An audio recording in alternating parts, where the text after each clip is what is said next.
Hello, clever people, and welcome to my review for The Space Between Us. So The Space Between Us revolves around the story of a boy who was born on a trip to Mars and has grown up on Mars since, and it's about him deciding that he wants to go back to Earth to meet up with his Skype friend. He has a friend on planet Earth who is played by Burke and he really wants to meet her. He wants to be her friend, so he decides that he is going to go from Mars to Earth, and it's about the repercussions that it has on him, and it's about the connection between both Burke and him. So this film I wasn't looking forward to. It looked like it was trying to be a sci-fi film while also being young adult, and those two genres really didn't mix. And the trailers for this film were absolutely awful. It was originally slated for a December release date, then it was pushed back to February. That's smart to get away from Rogue One, but this film was a February film, so obviously there was no reason for me to be excited. And The Space Between Us really didn't go above my expectations or below my expectations. This film was very, very bad. I did think that I would give this film a 4 out of 10, and my score is worse. You will see that later in the video. So I guess I could say that this movie did go below my expectations, but The Space Between Us is just a very uninspired, uninteresting, dull film. It has a lot of pointless scenes just throughout, like the opening scene. You could have cut the first 2 minutes off of that. I understand what they were trying to do there, but it really wasn't important. And there's a lot of scenes throughout that just feel very unimportant, where they're trying to build the characters, but they really aren't doing it very well. They try to show the characters going about their daily life, and it really just felt jarring, and it really just sort of took me out of the movie. It's like, okay, how many of these scenes do we need? How important is this to what's going on? How important is it to the overarching theme of the movie? Really, a lot of scenes of this movie dragged. And I think that's because of the script. The script is heavily flawed. It's got a lot of terrible consistency errors. It has just some very, very badly written dialogue. It has some very awkward situations, and overall, I think that if the script was better written, this could be a good movie, but because they're stuck with this just god-awful script, the movie is terrible. Most of the dialogue is just spoon-feeding information. You never really get any subtlety with this movie. There's not really anything that you can point out and say, oh, that wasn't said directly to the camera. That wasn't a point or theme of the movie that wasn't said directly to the camera. And they even go out of their way just to be annoying with it, and at times it really started to piss me off. They didn't leave any room for subtlety. They were just forcing things down your throat, telling you everything, telling you the twists and turns of it, telling you why, Asa Butterfield was going through what he was going through. They never left anything up to interpretation, and it really did mess up the film. There's also, no flow with this movie. The editing is absolutely terrible. As I mentioned, there's a lot of unnecessary scenes, but there's also a lot of tone changes.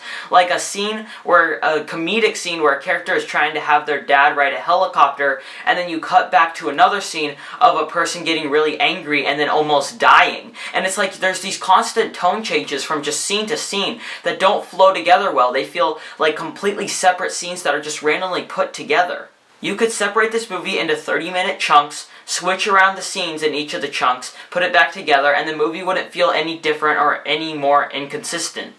And the score is absolutely terrible in this movie. Again, the score is used to try to portray tone. That's part of the main reason and uses of a score.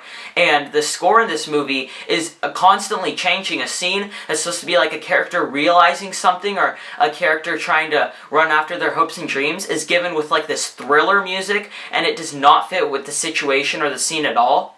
Or you'll get a scene where it's light and happy and then it switches to thriller immediately, and the score change is so jarring and sudden that it just feels random. And also, this movie feels like it's being done at 1.5 times speed. Every single line of dialogue is rushed. Every single scene is not given time to, breathe. It feels like the first hour and a half of this movie, maybe, was just completely rushed. It was scene after scene after scene, and it just wouldn't stop. You got, 10 minutes where Asa Butterfield, or 5 minutes probably, where Asa Butterfield is at NASA trying to discover what will happen to him on Earth. And there are these scenes that go by so quickly that if fleshed out could have been a lot better.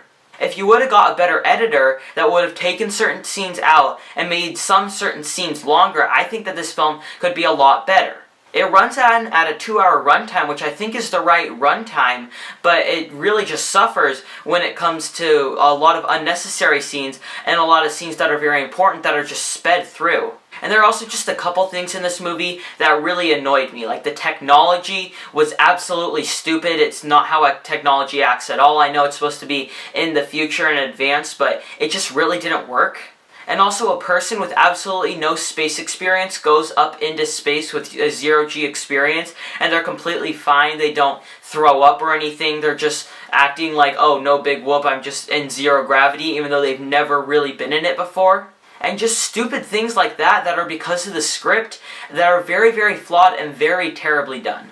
Now the acting in this movie is definitely competent. They boast a very, stacked cast. You have Britt Robertson, who is usually in a lot of bad movies, but is usually good in them, A Dog's Purpose excluded. You have Asa Butterfield, who again is in a lot of bad movies, but he usually brings good performances. And Gary Oldman is, honestly, he's a fantastic actor. And he's given nothing to do in this movie, but the acting, for the most part, from everybody is competent. It's nothing fantastic, it's not even good, but it's competent. It's just fine. It's okay. There are a lot of really stupid things, and at times, I thought that this may even be the worst film of the year. And it never really got to that point. Towards, maybe the second act, it started really making me mad, but as it started, progressing, it made me less and less mad, but still, this movie was awfully done. Maybe with a better editor and a better script, you could get something competent out of this movie, but with what you had, everything just didn't fit right. Everything didn't feel or flow together correctly. This was a very choppy and a very terribly done movie, and that is why I will give The Space Between Us a 3.25 out of 10. Alright, that concludes my review for The Space Between Us. What are your thoughts on this film? Comment in the comment section below, and let me know. I'm Robert Burke, and this has been The Clever Critics. Goodbye.